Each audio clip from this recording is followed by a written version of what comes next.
এবারে মধুমিতার বিয়ের খবরে যা বললেন প্রাক্তন স্বামী।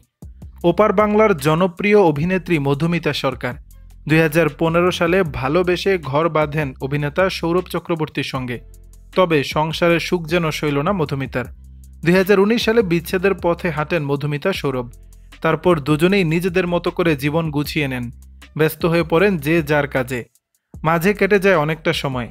এরপর গত বছর ছোটবেলার বন্ধু দেবমাল্য চক্রবর্তীর সঙ্গে নতুন প্রেমের ছন্দে ফেরেন মধুমিতা। এবার জীবনের দ্বিতীয় অধ্যায় শুরু করতে চলেছেন নায়িকা।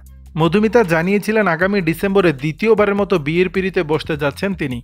সে খবর কানেও গেছে অভিনেত্রীর প্রাক্তন স্বামীর, জানিয়েছেন শুভেচ্ছা বার্তা।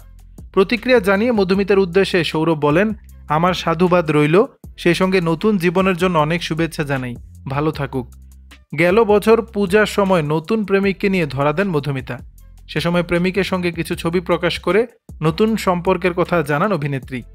অভিনেত্রীর সেই প্রেমিকের নাম দেবমাল্য চক্রবর্তী।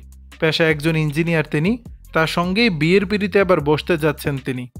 দর্শক, বিষয়টি নিয়ে আপনাদের মতামত জানাবেন নিচের কমেন্ট বক্সে।